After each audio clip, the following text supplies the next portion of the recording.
नमस्कार दोस्तों, स्वागत है आप सभी का मनोज एकेडमी में। और आज हम लोग करने वाले हैं हिंदी स्पेशल। हिंदी की क्लास हम लोग करने वाले हैं और स्पेशल क्लास रहने वाली है चंडीगढ़ जेबीटी के लिए। और अगर हम लोग बात करें कि अब चंडीगढ़ के लिए ही रहेगी क्या क्लास, बाकी एग्जाम के लिए नहीं रहेगी क्या?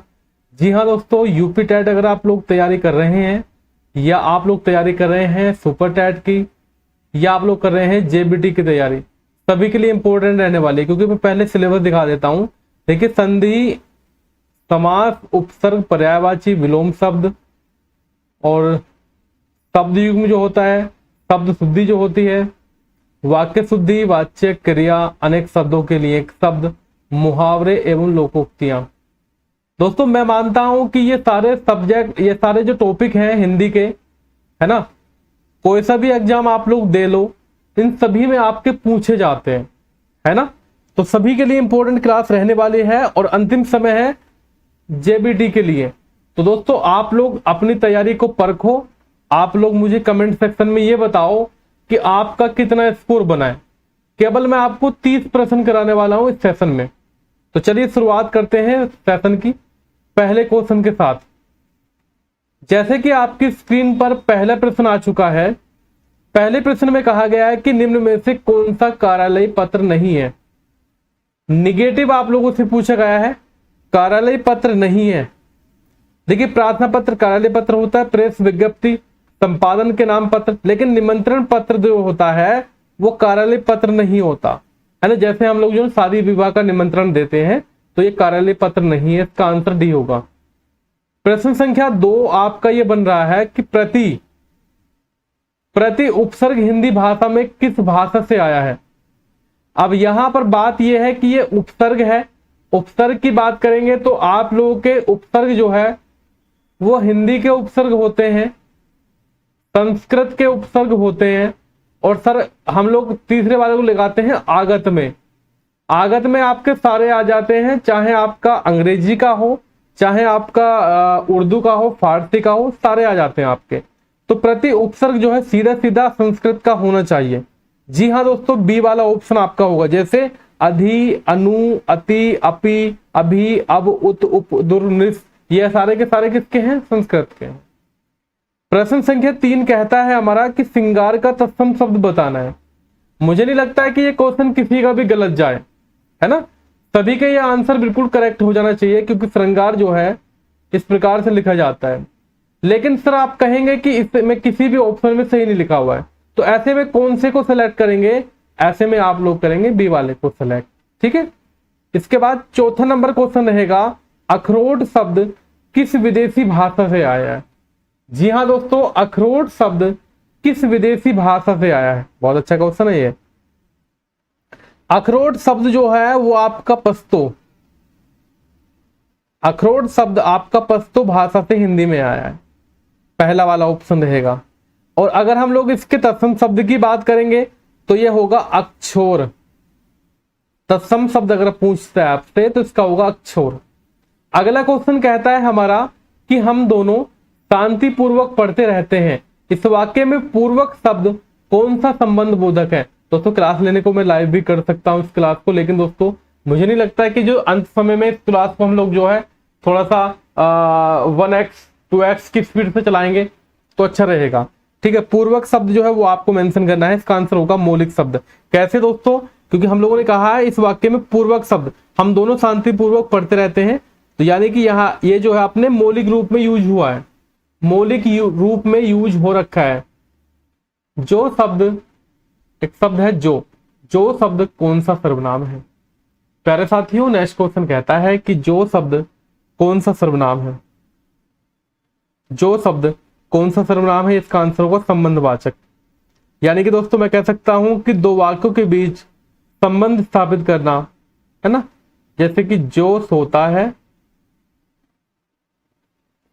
सोता है ना, वो खोता है, वो खोता है ना। तो ये संबंधवाचक रहेंगे।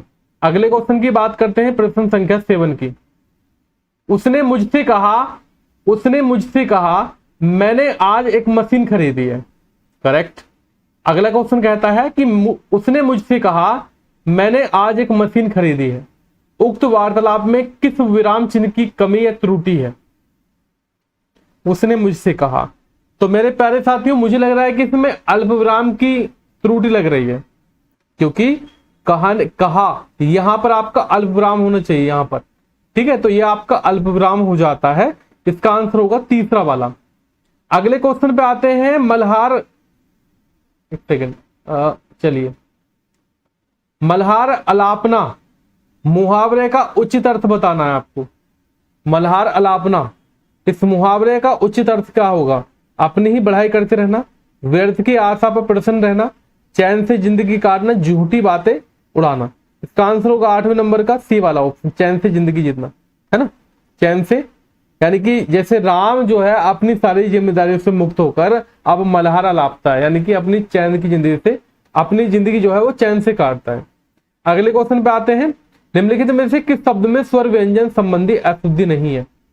नहीं है, यह आपका निगेटिव पूछा गया है, नहीं है। चलिए मैं जल्दी आंसर आप लोगों को बता दूंगा। इसका आंसर हो जाएगा तीसरा वाला, ऊर्जवर्षी, ऊर्जवर्षी। ठीक है, ये नहीं है आपकी। अगर हम लोग आरोग्य की बात करेंगे, ये कैसे होता है? आरोग्य, इस प्रकार से लिखा जाता है ना। ईसाई की बात करेंगे, बड़ी की मात्रा बनेगी आपकी ईसाई, और ये बनेगा आपका औत्सुक्य, ये आपका सुधीर रहेगा। बाकी आपका जो इसका आंसर होगा तीसरा होगा। उसके पश्चात आते हैं प्रश्न संख्या 10 पर।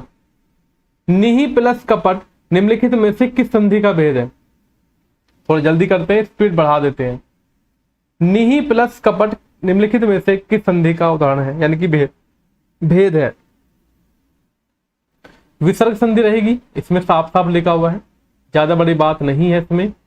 जिस समास में पूर्व पद गौण, ध्यान रखिएगा, यानी कि पूर्व का मतलब होता है पहला और उत्तर मतलब दूसरा, दूसरा पद प्रधान होता है। तो आप लोगों ने जाना है कि पहला पद जिसमें प्रधान होता है, पहला पद प्रधान होता है, तो उसको हम लोग कहते हैं अव्ययभाव समास।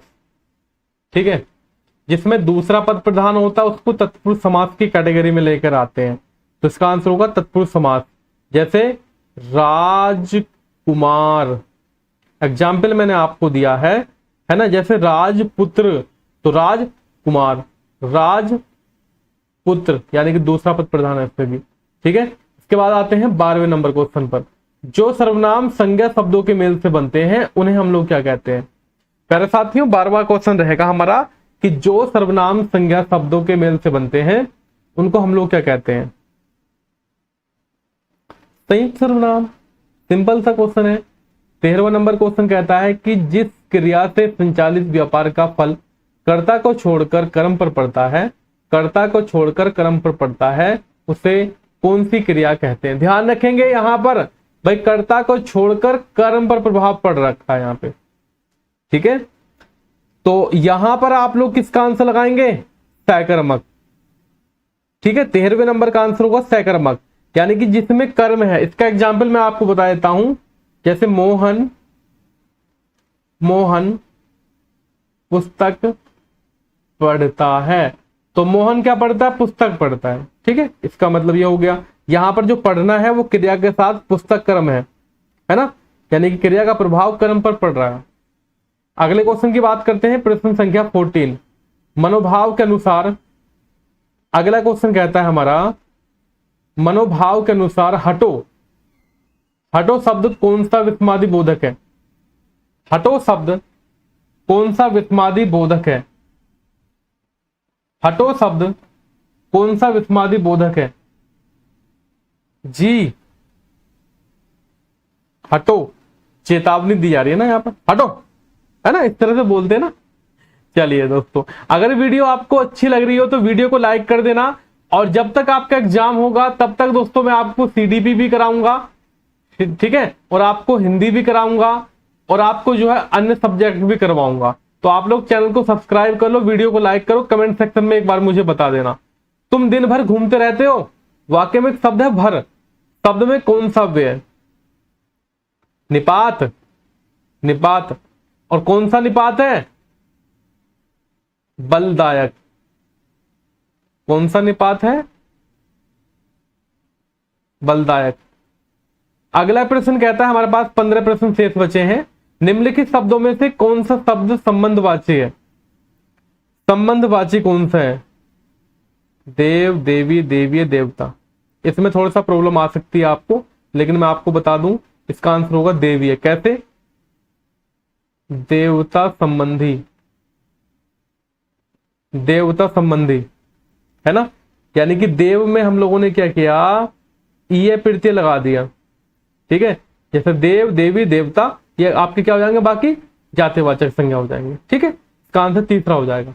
नेक्स्ट क्वेश्चन कहता है कि क्रिया के जिस रूप से क्रिया निष्पादन के समय का ज्ञान हो उसे हम लोग क्या कहते हैं? क्रिया के जिस रूप से क्रिया निष्पादन के समय का ज्ञान हो उसे हम लोग क्या कहते हैं? ये वाला क्वेश्चन थोड़ा सा अलग है, इसको काल कहते हैं। नेक्स्ट, वाक्य में प्रयुक्त शब्दों में परस्पर सामंजस्य को क्या कहते हैं?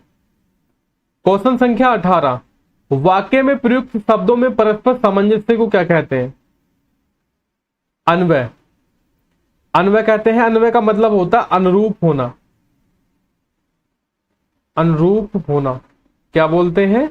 अनुरूप होना, ठीक है। यानी कि व्याकरण में से हम लोग व्याकरणिक एक रूपता के नाम से जानते हैं, और वाक्य में जो लिंग होता है, वचन होता है, पुरुष होता है या क्रिया होती है, इसकी जो पारंपरिक एक रूपता होती है उसको ही हम लोग अन्वय कहते हैं।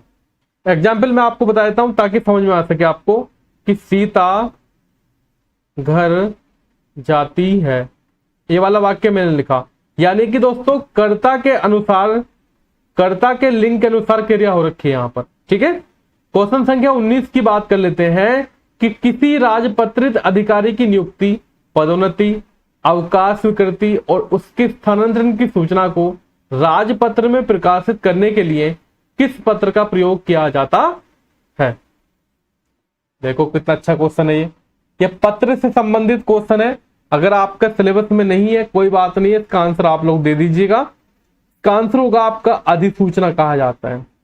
अगले क्वेश्चन पे आते हैं कि जिन स्वरों के उच्चारण में 2 मात्रा का समय लगता है या ह्रस्व से दुगुना समय लगता है उनको। देखिए एक चीज मैं आपको बता दूं, एक होता है आपका ह्रस्व स्वर, एक होता है आपका दीर्घ स्वर, एक होता है आपका सर प्लुत स्वर। तो आपको बता दूं इसमें अगर 1 मिनट का समय लगेगा तो इसमें सीधे सिर्फ 2 मिनट का समय लगेगा, इसमें 3 मिनट का लगेगा। यानी कि ये बेटा है, ये बाप है, ये दादा है, तो ये दादाजी जो है दीर्घ।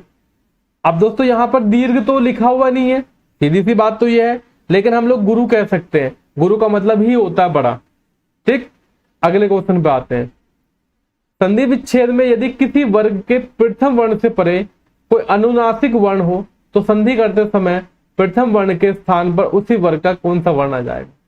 ये वाला क्वेश्चन तो महाराज थोड़ा सा अलग पूछ लिया आपसे। यानी कि आपको अगर संधि की जानकारी पूरी है, नियम की जानकारी है, इसका आंसर आराम से लगा सकते हैं। यानी कि उसी वर्ग का अनुनासिक अर्थात पंचम अक्षर आएगा, पंचम वर्ण। ध्वनि के अनुकरण के आधार पर जो शब्द निर्मित हो गए हैं और जिनकी व्युत्पत्ति अज्ञात है, ऐसे शब्दों को क्या कहा जाता है? ऐसे शब्दों को क्या कहा जाता है? साथियों आप लोग दबा के वीडियो को लाइक कर दीजिएगा, चैनल को सब्सक्राइब भी कर सकते हैं डियर, अगर आपको वीडियो अच्छी लग रही हो तो। 22 का आंसर होगा आपका देशज शब्द, यानी कि जिनकी उत्पत्ति अपने देश में होती है उनको देशज शब्द कहा जाता है। व्युत्पत्ति के आधार पर संज्ञा के कितने भेद हैं? इसको लिखेंगे वेरी मोस्ट क्वेश्चन। क्वेश्चन में आप लोग बी वाला ऑप्शन लगाओगे मुझे पता है, लेकिन अगर आप लोग बी वाला ऑप्शन लगाओगे ना महाराज तो आंसर आपका गलत हो जाएगा, ठीक है।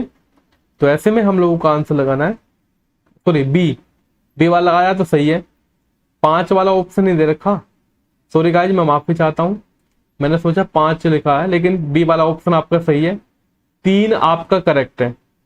अगर आप लोगों ने इसमें एक ऑप्शन और होना चाहिए था, ई ऑप्शन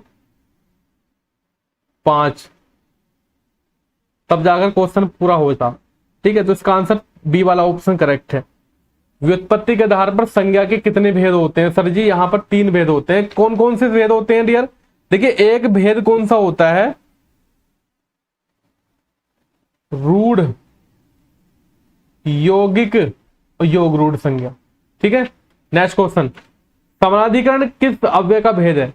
मैंने बोल दिया था उस क्वेश्चन में कि बी वाला लगाओगे तो गलत है, गलत नहीं है सर, सही है, उसमें एक ऑप्शन गलत गायब था। समानाधिकरण किस अव्यय का भेद है?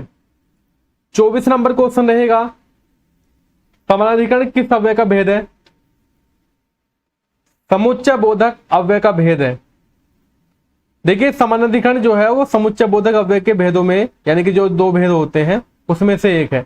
इसका जो दूसरा भेद होता है वो होता है आपका व्याधिकरण। व्याधिकरण, व्याधिकरण समुच्चय बोधक अव्यय। ठीक, अगले क्वेश्चन पे आते हैं। तुम प्रतिदिन खेलते हो। प्यारे साथियों, अगला क्वेश्चन कहता है कि तुम प्रतिदिन खेलते हो। उपयुक्त वाक्य में प्रतिदिन कौन सा क्रिया विशेषण है? यानी कि काल की बात की जा रही है, वो भी बारंबारता की। कालवाचक क्रिया विशेषण के अंतर्गत आएगा आपका बारंबारता सूचक क्रिया विशेषण। ठीक है, हमारे पास केवल 5 प्रश्न शेष हैं। संशय में संदेह का अर्थ जहां मन में कुछ होने वाले या कुछ होने की आशंका होना है, वही संशय का अर्थ। यानी कि इसका अर्थ तो आपको दे दिया है, और जो बड़ा सा लगा हुआ है इसका मतलब आपको बताना है 26 नंबर में। 26 नंबर क्वेश्चन आपका यहाँ पे। चलिए मैं जल्दी से आंसर दे देता हूं इसका आपको। इसका आंसर हो जाता है वास्तविकता के लिए अनिश्चय की स्थिति। पुलिस ने मेहमानों में से एक व्यक्ति को पकड़ा और उस पर चोरी का डैश लगाया। दोस्तों दोष लगेगा, दोषारोपण रहेगा, अभियोग लगेगा, दंड लगेगा। दंड की तो कोई बात ही नहीं है सर इसमें, तो अभियोग लगा सकते हैं। वह शाम को घर जाएगा। वाक्य में वृत्ति का अर्थ कौन सा भेद है? वह शाम को घर जाएगा। 28, यानी कि इसमें आपको निश्चित पता है कि वो शाम को घर जाएगा। वह भोजन बनाता है। वाक्य में कौन सा पक्ष है? वह भोजन बनाता, यानी कि ये आवृत्ति मूलक है। आवृत्ति मूलक का मतलब होता है कि भोजन बनाता ही है किसी, यानी कि वाक्य में वृत्ति के अर्थ का मतलब होता है निश्चार्थ है, ऐसा नहीं। यानी कि कहने का मतलब है किसी काम को बार बार रिपीट करना, आवृत्ति हो रही है। नेक्स्ट क्वेश्चन की बात करते हैं, 30 नंबर, यानी कि आज की वीडियो का होगा अंतिम प्रश्न कि तुम बड़े चालाक हो। इस वाक्य में कौन सी अशुद्धि है? तुम बड़े चालाक हो, इस वाक्य में कौन सी अशुद्धि है? दोस्तों यहां पर अव्यय संबंधी अशुद्धि हो रखी है। यहां पर जल्दी आंसर बता दिया मैंने आपको। ठीक है, और एक क्वेश्चन मैं आपको दूंगा दोस्तों, जो कि आपको कमेंट सेक्शन में बताना है कि सेवा सदन किसका उपन्यास है। एक क्वेश्चन मैंने आपको दिया है, इसका आंसर आपको बताना है कि सेवा सदन किसका उपन्यास है। ABCD करके नहीं लिखना है, आपको नाम बताना है। राजेंद्र प्रसाद, प्रेमचंद्र प्रसाद और रांगे राघव, ये आपको कमेंट सेक्शन में बताना है दोस्तों। और अगर आपको हमारी वीडियो अच्छी लगी हो तो प्लीज दोस्तों वीडियो को लाइक शेयर जरूर कर देना, और कमेंट सेक्शन में जरूर बताना अपने बारे में। ठीक है, कि हाँ भैया आपको किस सब्जेक्ट की क्लास चाहिए JBT से संबंधित, जिसमें मैं आपको जो है अंतिम समय में ज्यादा चीजें दे सकूं और आपके एग्जाम में वो चीजें जो है फंस सके। धन्यवाद डियर, जय हिंद, वंदे मातरम।